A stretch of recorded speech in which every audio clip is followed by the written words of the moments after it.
औरंगजेब के बारे में कहा जाता है कि भारत में जितने भी शासक हुए, जितने भी क्रूरतम शासक हुए, उनमें से ये एक था। ऐसा इसलिए कहा जाता है क्योंकि औरंगजेब अपने पिता, अपने भाई, अपने बेटे की लाशों पर पैर रखकर मुगलिया सल्तनत के सिंहासन पर बैठा था। अगर हम इतिहासकारों की बात माने तो 3 नवंबर 1618 को गुजरात के दाहोद में भारत के क्रूरतम शासकों में से एक का जन्म होता है, जिसका नाम पड़ता है औरंगजेब। औरंगजेब शाहजहां और मुमताज की छठी संतान रहता है और तीसरा बेटा रहता है। असल में शाहजहां प्रारंभ से ही औरंगजेब की बागी तेवर की वजह से उसे पसंद नहीं करता है। ज्यादातर शाहजहां औरंग को दरबार से दूर रखने के लिए सैन्य अभियानों में भेज दिया करता था। शाहजहां ने औरंग को अपनी राजधानी से दूर रखने के लिए महज 16 साल की उम्र में 1934 में दक्कन का सूबेदार नियुक्त कर दिया।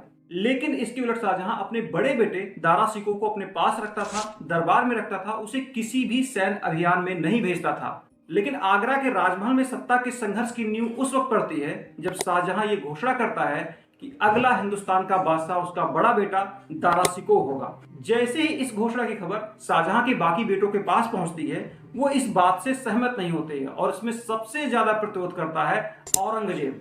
इसके बाद सत्ता के संघर्ष की खूनी कहानी उस वक्त स्टार्ट हो जाती है जब 1657 में शाहजहां बीमार पड़ जाता है, जिसके कारण शाहजहां के बेटों में उत्तराधिकार का युद्ध प्रारंभ हो जाता है। इस युद्ध को सामूगढ़ युद्ध नाम दिया जाता है। यह युद्ध 16 मई 1658 को आगरा से कुछ ही मील दूर संभल में लड़ा जाता है। इस युद्ध में दारा शिकोह की ओर से 60,000 सैनिक थे और औरंगजेब की तरफ से 40,000 सैनिकों ने हिस्सा लिया था। कुशल युद्धनीति और प्रशिक्षित सैनिकों के बल पर औरंग ने दारा शिकोह को रण छोड़ने पर मजबूर कर दिया।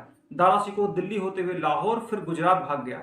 इस युद्ध का आंखों देखा वर्णन फ्रांस के यात्री फ्रांसवा बर्नियर ने किया है।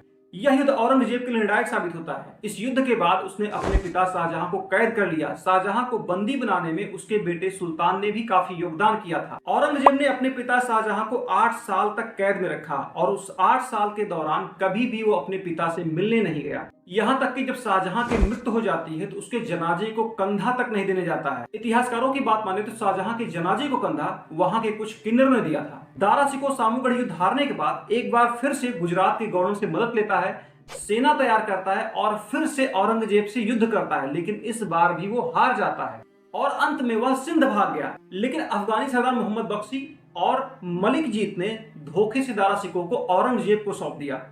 औरंग ने दारा शिकोह को इस्लाम विरोधी होने का, शिया समर्थक होने का, हिंदू समर्थक होने का और शरीयत का उल्लंघन करने का दोषी करार दिया और आदेश दिया इसे फांसी दे दी जाए और इसके सर को काट के हमारे सामने ले आया जाए।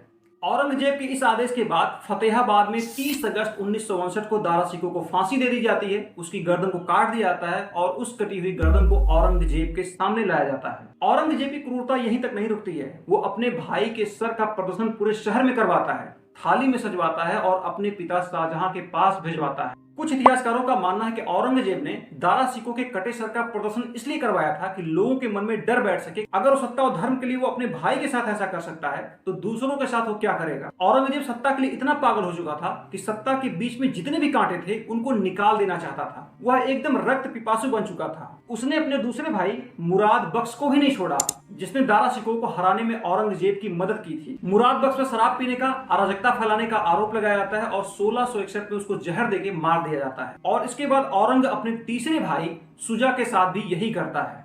औरंगजेब अपने पिता और भाइयों की हत्या करने के बाद भी नहीं रुकता है। उसे लगता है कि अभी भी सिंहासन के रास्ते में एक कांटा है और वो कांटा था उसका खुद का बेटा सुल्तान मोहम्मद अकबर। वही सुल्तान मोहम्मद अकबर जिसने शाहजहां को कैद किया था, औरंगजेब को सत्ता दिलवाई थी। सुल्तान हमेशा औरंग की नीतियों के खिलाफ रहता था और यही कारण था कि औरंगजेब के मन में हमेशा वो चुभता था। इसीलिए औरंगजेब उसको अपने रास्ते से हटा देना चाहता था। कुछ इतिहासकारों का मानना है कि सुल्तान औरंगजेब के डर से फारस भाग गया और कुछ इतिहासकारों का मानना है कि औरंगजेब ने षड्यंत्र करके सुल्तान को मरवा दिया। औरंगजेब सत्ता की गद्दी पर बैठने के लिए, धार्मिक वर्चस्व को स्थापित करने के लिए पिता, भाई, बेटा, सिख, गुरु, मराठा जो भी सामने आया, हर किसी के लिए सिर्फ एक ही नीति अपनाई, रक्त रंजित करने की। 1674-75 के आसपास कश्मीरी पंडितों ने व अन्य जगहों के हिंदुओं ने सिख धर्म के 9वें गुरु श्री तेग बहादुर के समक्ष प्रार्थना की कि ना तो अब हम सुरक्षित हैं, ना ही अब हमारा धर्म सुरक्षित है। जिसके बाद गुरुदेव औरंगजेब का प्रतिरोध करने के लिए अपने 3 शिष्यों के साथ आगरा पहुंच जाते हैं, जहां उनको बंदी बनाया जाता है, औरंगजेब के सामने लाया जाता है। औरंगजेब उनसे कहता है कि अगर आप इस्लाम स्वीकार कर लेते हैं तो आपको छोड़ दिया जाएगा, लेकिन गुरु तेग बहादुर कहते हैं कि मैं तिल तिल कट के मर जाऊंगा लेकिन इस्लाम स्वीकार नहीं करूंगा। उनके सामने ही उनके 3 शिष्यों को काट दिया जाता है और अंत में जब गुरु तेग बहादुर इस्लाम को स्वीकार नहीं करते हैं तो उनको भी फांसी दे दी जाती है और उनके गर्दन को काट दिया जाता है। इसी प्रकार छत्रपति शिवाजी के बेटे संभाजी जब संगमेश्वर में ये कुछ योजना बना रहे होते हैं तो कुछ उनके ही लोगों ने धोखा दे दिया और इस धोखे की वजह से वो मुगल चंगुल में फंस जाते हैं और उसके बाद उनको लाया जाता है औरंगजेब के सामने और औरंगजेब संभाजी के ऊपर गंभीर आरोप लगाता है और उनके सामने एक शर्त रखता है कि अगर आप इस्लाम स्वीकार कर लेते हैं तो आपको छोड़ दिया जाएगा। संभाजी इस प्रस्ताव को ठुकरा देते हैं और जैसे इस प्रस्ताव को ठुकराते हैं उसके बाद औरंगजेब की यातनाओं का सिलसिला शुरू होता है। औरंगजेब ने संभाजी के साथ क्रूरता की हद पार कर देता है। उस संभाजी के शरीर को लोहे के पंजे से चिरवा देता है, उसमें नमक भरवा देता है। जब इतने पर भी संभाजी इस्लाम स्वीकार करने को तैयार नहीं होते हैं तो उनकी आंखें फड़वा देता है। फिर भी नहीं मानते हैं तो उनकी जीभ को कटवा देता है और अंत में जब संभाजी उसके सामने नहीं झुकते हैं तो उनकी गर्दन को कटवा देता है, उनके शरीर को कटवा के नदी में फेंकवा देता है। औरंगजेब अति क्रूर और एक धर्मांध शासक था। उसने क्रूरता के साथ साथ धर्मांधता की भी हदें पार कर दी थी। औरंगजेब ने बड़ी संख्या में हिंदू और सिखों को इस्लाम कबूल करवाने के लिए यातनाएं दी। जिन्होंने इस्लाम कबूल किया उनको छोड़ दिया गया और जिन्होंने नहीं कबूल किया उनको मौत के घाट उतार दिया गया। गैर मुसलमानों के ऊपर जजिया कर लाद दिया गया जिससे उनकी आर्थिक स्थिति और खराब हो सके। हिंदू के प्रमुख मंदिरों को तोड़कर वहां पर मस्जिद बनाई गई जिससे उनका आत्मविश्वास टूटे, उनका मनोबल टूटे और ये सब कुछ सिर्फ इसलिए हो रहा था क्योंकि बड़ी संख्या में भारत की आबादी इस्लाम में परिवर्तित हो जाए। जिन लोगों में साहस न रहा वो लोग अपना धर्म छोड़कर इस्लाम अपना लिए और गांव के गांव पहले हिंदू या फिर सिख हुआ करते थे जो अब मुस्लिम बन चुके थे।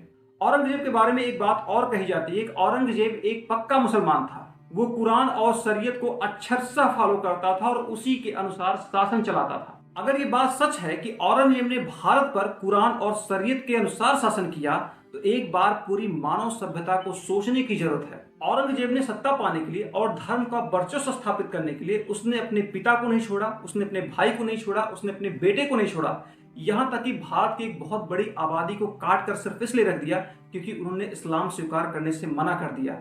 ऐसा व्यक्ति जिसके बारे में हम सब कुछ जानते हैं उसके बाद भी अगर उसको अपना हीरो चुनते हैं तो निश्चित तौर पे ऐसे लोग समाज के लिए सिर्फ समस्या बनेंगे, समाधान कभी नहीं बनेंगे। तो आज के इस वीडियो ब्लॉग में बस इतना ही। ये वीडियो आपको कैसा लगा इसके बारे में जरूर बताएं। वीडियो को लाइक करें, चैनल को सब्सक्राइब करें।